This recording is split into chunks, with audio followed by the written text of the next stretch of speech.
Marzo llegó cargado de historias que el tiempo no puede borrar. Este mes estaban programadas 5 ejecuciones en distintos estados del país, pero 2 de ellas fueron antes de llevarse a cabo. En este video te contaré todo sobre los 3 hombres que sí enfrentaron su destino, los crímenes que los llevaron al corredor de la muerte, cómo transcurrieron sus últimas horas, qué pidieron de comer y, sobre todo, qué eligieron decir o no decir antes de morir. Billy Leon Kearse, Florida. Para comprender el peso de este caso, primero hay que conocer a la víctima. Danny Thomas Parris nació en octubre de 1961. Era un hombre forjado en la disciplina y el servicio. Tras graduarse de la secundaria en Fort Pierce, Nantinet, dedicó su juventud al país. 3 años en la Armada de los Estados Unidos y luego en la Guardia Nacional. En Nantinet, se unió a su hermano como patrullero de tiempo completo en el departamento de policía local, pero era una pieza fundamental dentro de una familia con larga tradición en las fuerzas del orden. Era, en pocas palabras, exactamente el tipo de persona que uno quisiera tener de vecino.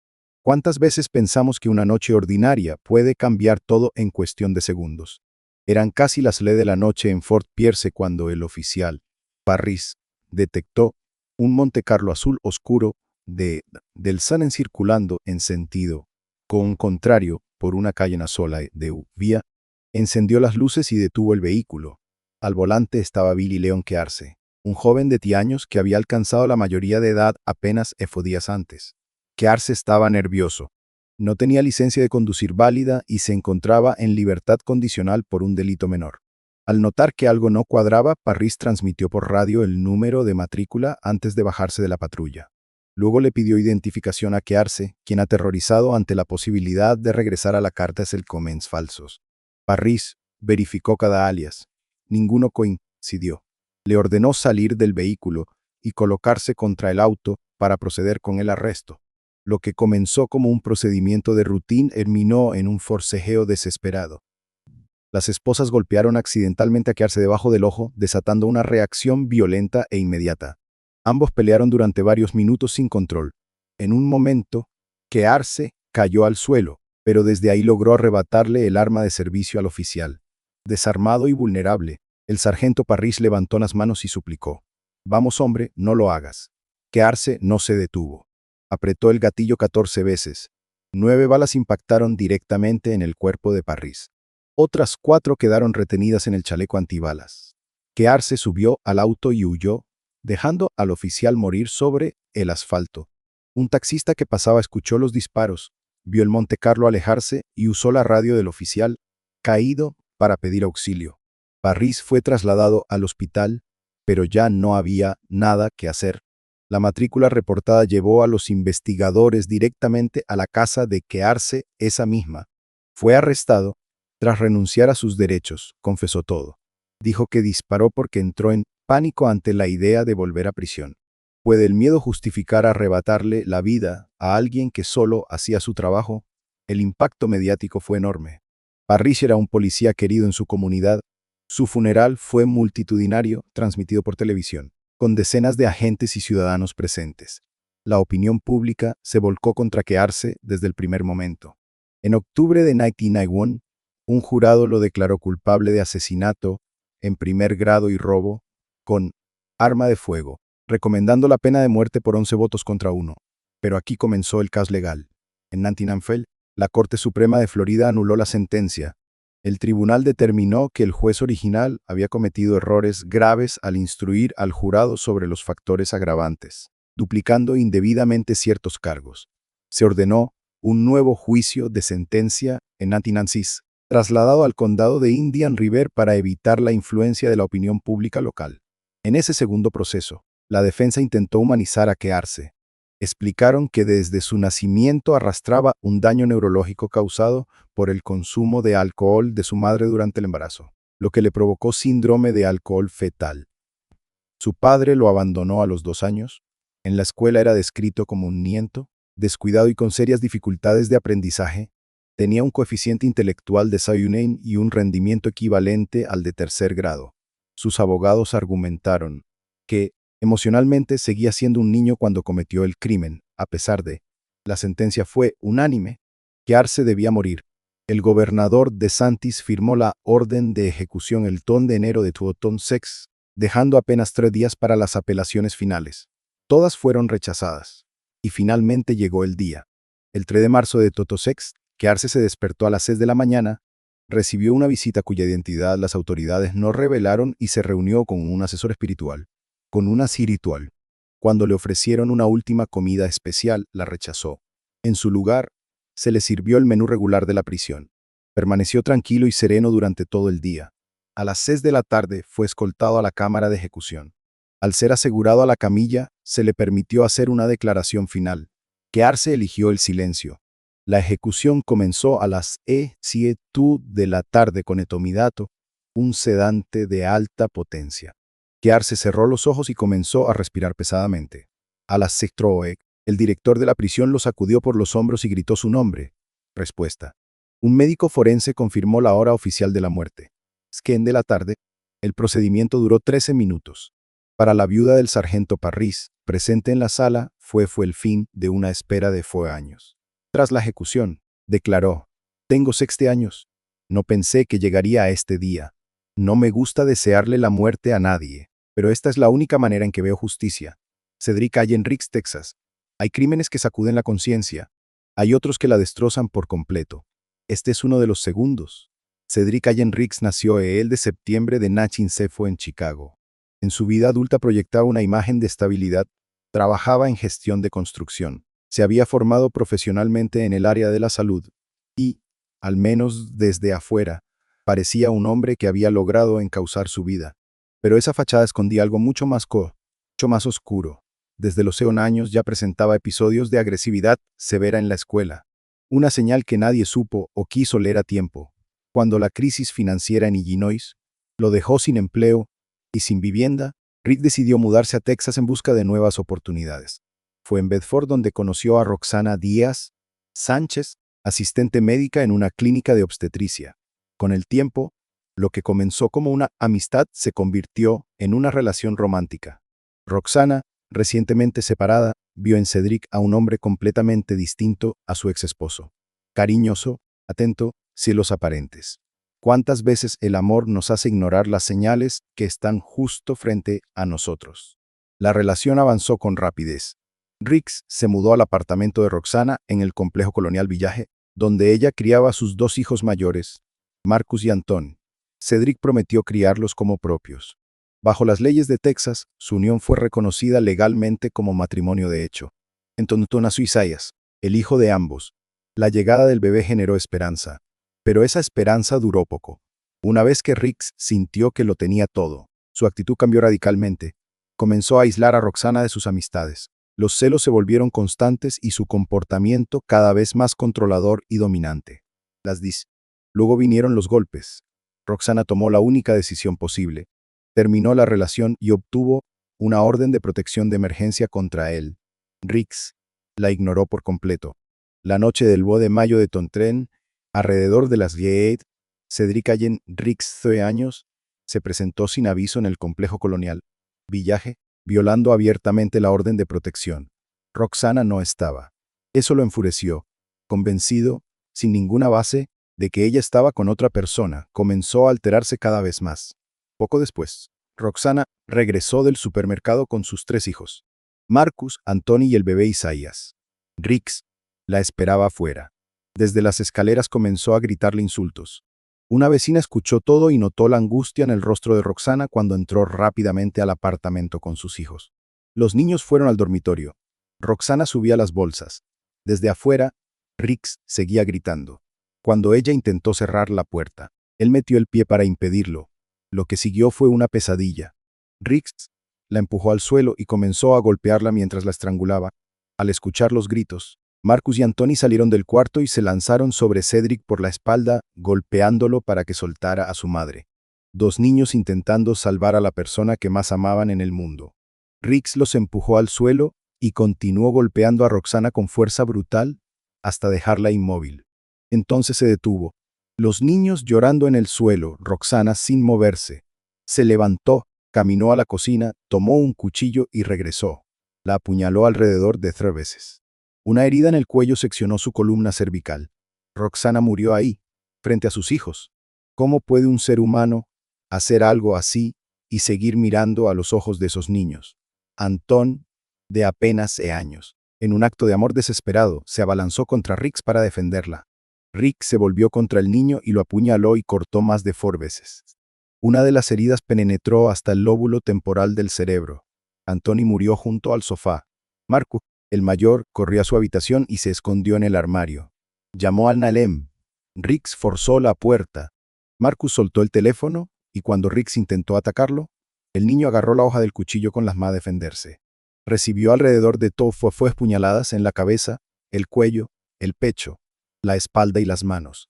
En un acto extraordinario de supervivencia, Marcus decidió quedarse completamente inmóvil, fingiendo estar muerto. Rix finalmente se detuvo, creyendo que el niño agonizaba. El bebé Isaías permaneció ileso en su cuna. Tras los ataques, Rix actuó con una frialdad calculada que estremece. Fue a la cocina, lavó sus manos, se duchó, se cambió de ropa, vendó sus heridas y empacó una maleta. Antes de huir, tomó al bebé, jugó con él unos momentos, lo devolvió a su cuna y abandonó el apartamento en el auto de Roxana, llevándose también su teléfono. Mientras conducía, llamó a una prima y le dijo: «Acabo de arruinarlo todo. Maté a Roxana y a sus 2 hijos». Cuando ella le insistió en que se entregara, Rick respondió que prefería morir antes que ir a prisión. La prima llamó al Nailen de inmediato. Al llegar, la policía encontró a Marcus sangrando en la puerta del apartamento. Fue trasladado en helicóptero al Cook Children's Medical Center, donde logró recuperarse por completo. Con ayuda de la compañía Sprint, rastrearon el teléfono de Rix hasta Ardmore, Oklahoma. Aproximadamente 3 horas después del crimen, fue detenido sin incidentes en una parada de tráfico. Tenía las manos gravemente cortadas. El 10 de mayo de Tofotín, un jurado lo declaró culpable de asesinato capital. El 6 de mayo fue sentenciado a muerte. El 10 de marzo de Tutotsex llegó la hora. Rix se despertó a las 6 de la mañana, se duchó y recibió una visita espiritual. Según los reportes, estaba nervioso, por lo que a las 2 de la tarde se le administró un tranquilizante para que pudiera cooperar con el proceso. A las 4 fue trasladado a la cámara de ejecución. A las 6 de la tarde comenzó la inyección letal. Durante aproximadamente 3 segundos, Rix pareció mostrar signos de incomodidad antes de quedar gradualmente inmóvil. A las 6:04 de la tarde, Cedric Allen Rix fue declarado oficialmente muerto.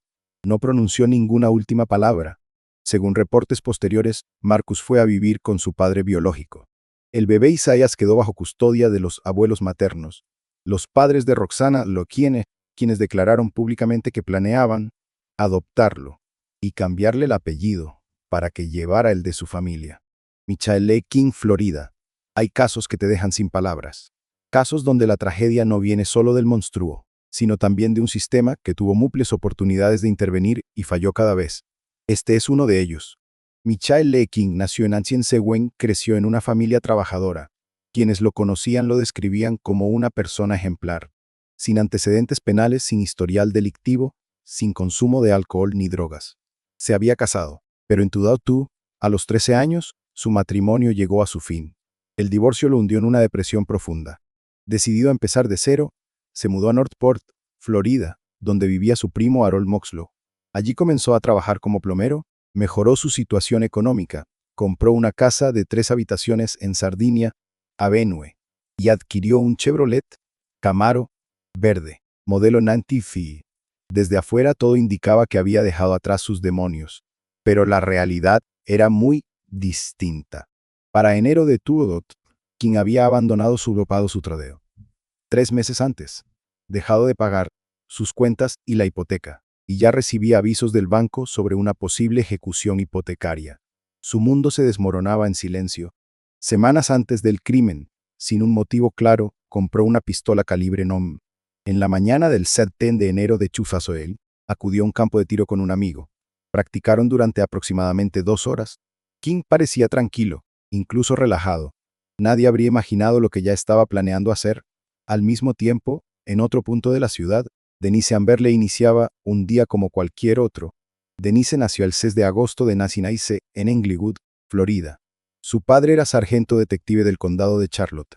Desde joven fue reconocida por su carácter alegre, solidario y cálido.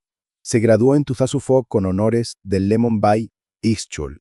Conocía a Nathan Lee desde la secundaria. Él le regaló un anillo en forma de corazón por Form durante una salida al centro comercial. Ella se lo puso ese día y nunca volvió a quitárselo. Años después, ese anillo se convertiría en evidencia clave. Juntos formaron una familia. Tuvieron 2 hijos, Noah de 2 años y Adam de apenas 6 meses. Vivían con lo justo en Northport, pero lo tenían todo en lo que realmente importaba. Esa mañana, Nathan llamó a Denise desde el trabajo. Hablaron de cosas cotidianas, del clima agradable. Él le sugirió apagar el aire acondicionado y abrir las ventanas para aprovechar la brisa. Ella respondió que ya lo había hecho. Una decisión aparentemente insignificante que terminaría siendo fatal. Después del campo de tiro, King condujo sin rumbo, buscando una oportunidad al azar. Alrededor de las 2 de la tarde comenzó a merodear por un vecindario en Port Charlotte. Dio varias vueltas hasta que se detuvo frente a una casa con una ventana abierta. Desde afuera vio a una joven rubia jugando con 2 niños pequeños. Era Denise. Una vecina llamada Jennifer Eckert observó el Camaro verde dando vueltas lentamente por la cuadra 4 o 5 veces, antes de estacionarse en la entrada. Asumió que era alguien conocido por la familia y no intervenir. Ese fue el primero de varios momentos en que Denise pudo haber sido salvada. King fingió ser un plomero que había llegado por error, pidió permiso para entrar un momento. Una vez dentro, sacó el arma que llevaba entre sus herramientas y apuntó directamente a Denise. Le advirtió que si no obedecía, mataría a sus hijos. Denise no tuvo opción. La obligó a salir de la casa. La colocó en el asiento trasero del Camaro, desde donde no podía acceder a las manijas y huyó. Antes de ser llevada, Denise puso a sus 2 hijos juntos en la misma cuna, algo que jamás habría hecho en circunstancias normales. Era su forma de protegerlos antes de que la arrastraran al exterior. El nivel de amor y serenidad que se necesita para pensar en los hijos de terror, en medio de Sijocher. Nathan terminó de trabajar cerca de las 3 de la tarde y llamó a Denise. No respondió. Intentó varias veces durante los 2 minutos de trayecto. Al llegar, encontró el auto de ella estacionado afuera, las ventanas cerradas, el teléfono, el bolso y las llaves dentro de la casa y a sus 2 hijos solos en la misma cuna. A las 3 de la tarde llamó a Nauen. La búsqueda se activó de inmediato, involucrando múltiples agencias, incluyendo a los sus marshals. Mientras tanto, King llevó a Denise a su casa en Sardinia Avenue. La mantuvo atada, con cinta adhesiva cubriendo su boca, durante aproximadamente 3 horas, sometiéndola a una violencia extrema e inhumana. Poco antes de las 6 de la tarde, la sacó nuevamente al auto y continuó conduciendo sin destino. Fue entonces cuando Denise hizo algo extraordinario. Sin que King lo notara, logró tomar su teléfono. Acostada en el asiento trasero con el dispositivo oculto cerca de su cabeza, marcó a Lionel. Durante varios minutos, respondió las preguntas de la operadora mientras fingía seguir suplicándole a su agresor, sin levantar sospechas. Fue uno de los actos de valentía más desgarradores que pueda registrar una grabación. Hacia el final de la llamada, King notó el teléfono. Subió el volumen de la radio. La llamada se cortó. La atención de la operadora del 9 fue deficiente. Una respuesta más eficiente pudo haber cambiado el rumbo de los hechos. Sin embargo, la llamada sí reveló algo crucial. El nombre de Michael King y que poseía un Camaro verde modelo 1995, lo que permitió obtener su matrícula e incorporar a la alerta. A las 7:15 de la tarde, Sabrina Moxlow, hija del primo de King, llamó a 911 para reportar que su padre había visto a una mujer contra su voluntad en el auto de su primo. Harold Moxlow, ese primo, había visto todo. Había escuchado a Denise gritar desesperadamente «Llama a la policía», cuando logró salir brevemente del vehículo y no hizo nada. Dijo que pensó que era una discusión doméstica. Ese momento fue considerado la mejor oportunidad real de haber salvado a Denise. A las 6:00, una conductora llamada Haneke Walls llamó al 911 tras ver unas manos golpeando desesperadamente la ventana trasera de un Camaro en la carretera Ujón. Siguió el vehículo, cruzó miradas con el conductor e indicó la dirección en que se desvió. Esa información nunca fue transmitida a las patrullas. Las operadoras admitieron después que se les olvidó hacerlo. Había oficiales muy cerca en ese momento. Fue la última oportunidad y también fue ignorada. A las 9 de la noche, un oficial estatal localizó el Camaro en la carretera. Detuvo el vehículo. King tardó en salir. Cuando finalmente lo hizo, su ropa estaba mojada y cubierta de barro desde la cintura hacia abajo. Denise no estaba en el auto. 2 días después, un equipo con perro rastreador encontró un área de tierra removida en un bosque cercano. Al excavar, hallaron el cuerpo de Denise Amberley.